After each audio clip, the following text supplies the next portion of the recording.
ಹೆಸರು ಸಂಜೀವ್ ಗುಡ್ಯಾಳ್. ನಾನು 8ನೇ ತರಗತಿಯಲ್ಲಿ ಓದುತ್ತಿದ್ದೇನೆ.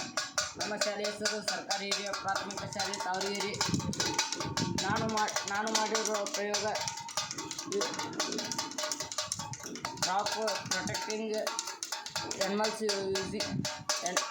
ಯೂಸಿಂಗ್.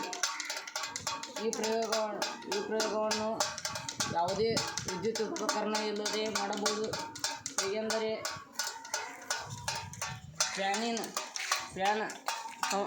ಗಾಳಿಯಿಂದ ಸೌಂಡ್ ಮಾಡಿದರೆ ಪ್ರಾಣಿ ಪಕ್ಷಿಗಳು ಹೊಲದಲ್ಲಿ ಹೆದರಿ ಓಡುತ್ತವೆ. ಆಗ ನಮ್ಮ ರೈತರಿಗೆ ಸಹಾಯವಾಗುತ್ತದೆ. ಏಕೆಂದರೆ ಬೆಳೆ ಹಾನಿ ಮಾಡುತ್ತವೆ. ಹಾಗಾಗಿ ಈ ಪ್ರಯೋಗವನ್ನು ಮಾಡಿಟ್ಟರೆ ಅಲ್ಲಿ ಗುಬ್ಬಿ ಹಾಗೂ ಪಕ್ಷಿಗಳು ಹಾಗೂ ಪ್ರಾಣಿಗಳು ನಾವು ಹೊಲದಲ್ಲಿ ಇಟ್ಟರೆ ನಮ್ಮ ರೈತರು ಸಹಾಯವಾಗುತ್ತವೆ.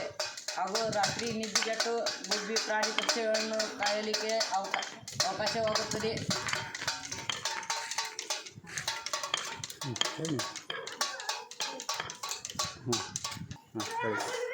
ಇದಕ್ಕೆ ವಿದ್ಯುತ್ ಮತ್ತು ಬ್ಯಾಟರಿ ಅವಶ್ಯಕತೆಯಿಲ್ಲ. ಇದು ಗಾಳಿಯಿಂದ ತಾನೇ ಚಲಿಸುತ್ತದೆ. ಈ ಪ್ರಯೋಗವನ್ನು ಕಬ್ಬಿಣದ ಸ್ಟ್ಯಾಂಡ್,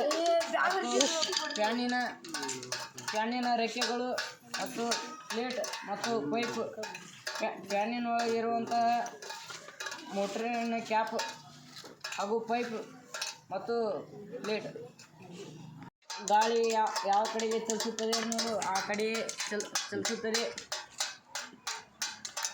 ಗಾಳಿ ಹೀಗೆ ಬಿಟ್ಟರೆ ಈ ಕಡೆ ಹೊರಳುತ್ತದೆ ಮತ್ತು ಈ ಕಡೆ ಬಿಟ್ಟರೆ ಈ ಕಡೆ ಹೊರಳುತ್ತದೆ. ಕಡಿಮೆ ವೆಚ್ಚದಲ್ಲಿ ತಯಾರಿಸಬಹುದು. ಧನ್ಯವಾದಗಳು.